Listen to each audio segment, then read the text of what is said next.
So what we've done today, we have agreed on a number of commitments, which I'm going to read to you, the commitment that several parties have made. The first one is on attracting investors to Dongokundu. The objective being to attract investors to Dongokundu Special Economic Zone and establish the demand so that you can be able to measure up the demand for space that investors want.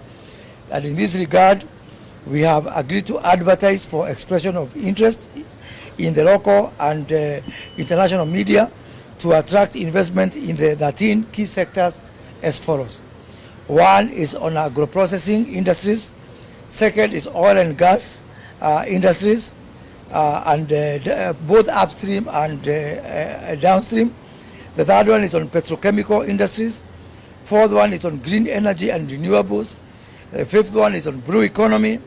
The sixth one is water desalination and service provision. 7 is heavy metals and steel. 8 is on cotton, textile and apparel. 9 is on pharmaceuticals. 10 is on automotive, manufacturing and assembly. 11 is on transport and freight logistic services.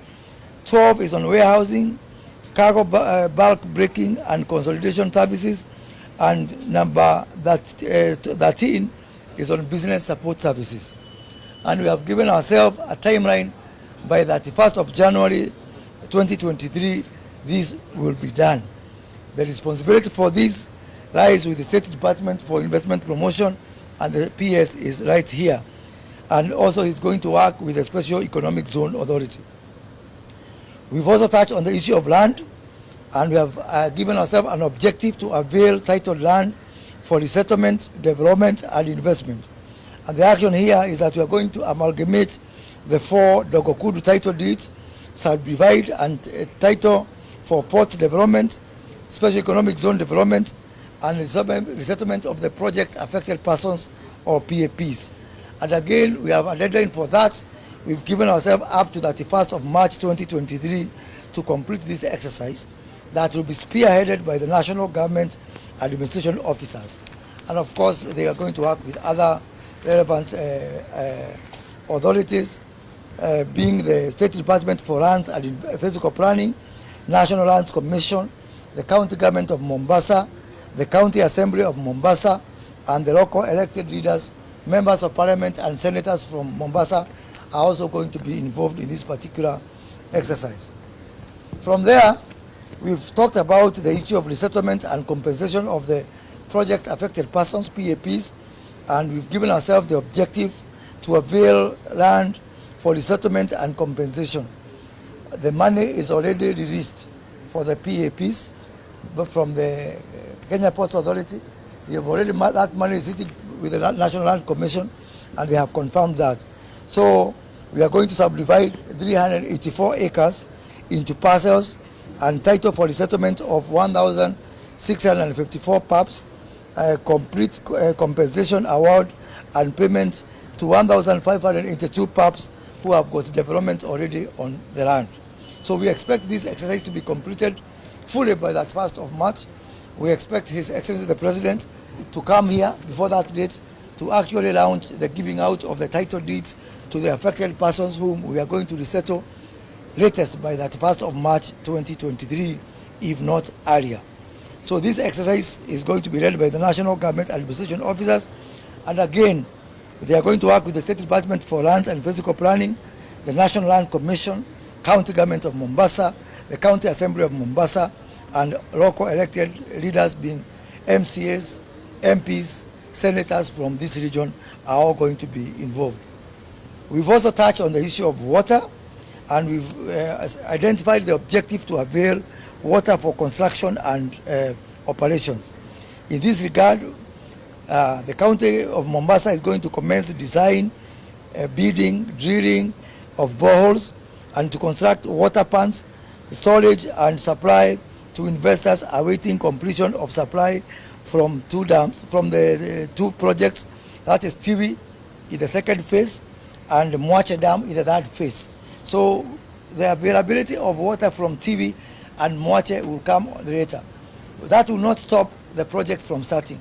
The governor here has committed that he's going to lead the process of availing boreholes and water plants, so that the process of investors moving in and the big project is able to proceed at the same time. We have also talked about sewerage, and in the same breath, the governor and Coast Water are going to lead that process to connect whichever investors are going to be ready to the sewerage. And that again will happen by 31st of March this year, led by Coast Water, County Government of Mombasa, and also the investors are also going to be encouraged to come up with their own water solutions so that we do not put them in delay anymore. We have the issue of roads, and as you know that there's a big road project that is supposed to be covered by JICA, the JICA project, but again we've said that project cannot stop investors from coming in. So working with Kenya and Kera and the investors, we are going to upgrade the just access roads on gravel standards as we wait for the bitumen standards. So what we are trying to do is to create a mechanism whereby investors can come in on a short-term solution, even as we wait for the big solutions that are going to come much later down the road. The issue of power, the PS4 Energy is here, and he has committed that the 3 kV line is available for any investor that is going to come in.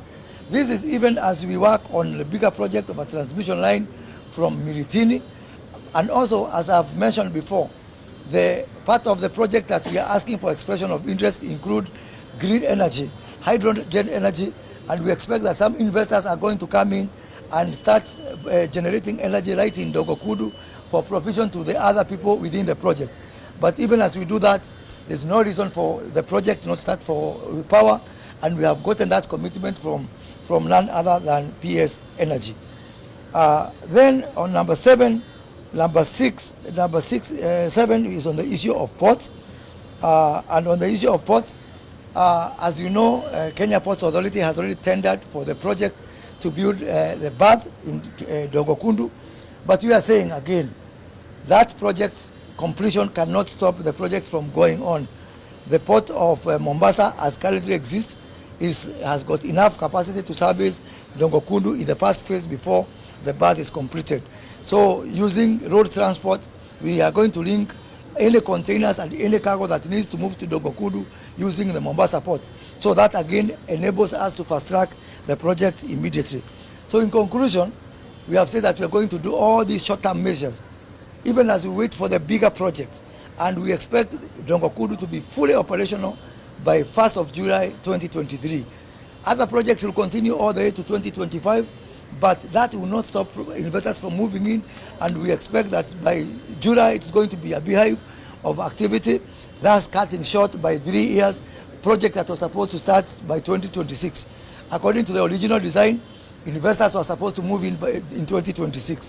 What we've done today, using creativity and innovation, and using teamwork, working together, all the parties involved, we've managed to cut that time by 3 years, and by July 1st, 2023, we expect that the first investors are going to start operations right here. So this is the agreement we have reached today, and it has been signed by myself, PS Abubakar, PS Alex Washira for energy, on behalf of, there's someone from Ministry of Lands who was signed on behalf of PS Nixon Korir. So we have set aside 1.4 billion shillings for compensation. The process is starting tomorrow. Actually, we have another meeting tomorrow with the members of parliament and MCAs in the governor's office to kick off this process and start the process of verification. But as I've said, by the 31st of March, all PAPs will be resettled so that investors can move in from the 1st of April. I think that we want we sit down on a table and all agree, and we don't just agree, we agree with equally with timelines on what needs to be done. One thing is pretty clear.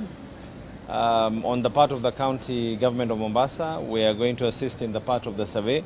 We are going to ensure that we assist in the part of the water and sewer level, and equally we will be seeking to talk to all the other political leaders so that the money for compensation is paid to the right people. And we intend to do this on the stipulated timelines as well. Where is the Regional Commissioner?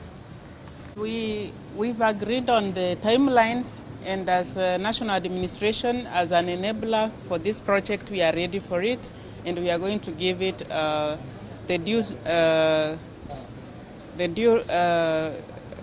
plan that is there. So we are ready for it.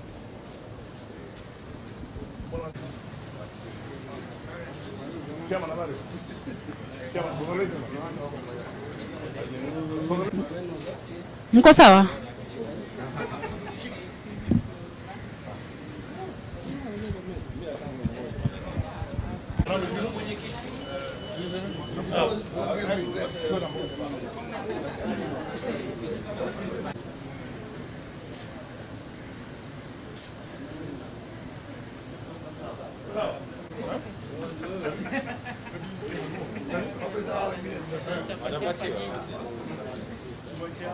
Do you guys?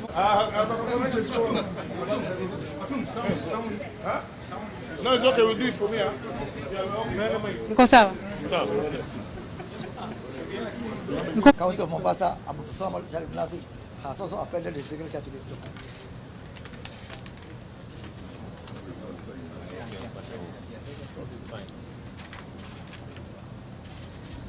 We're good?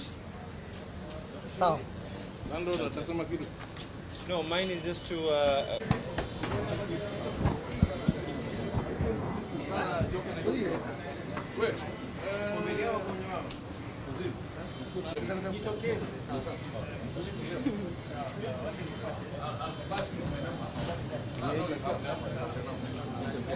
Sorry.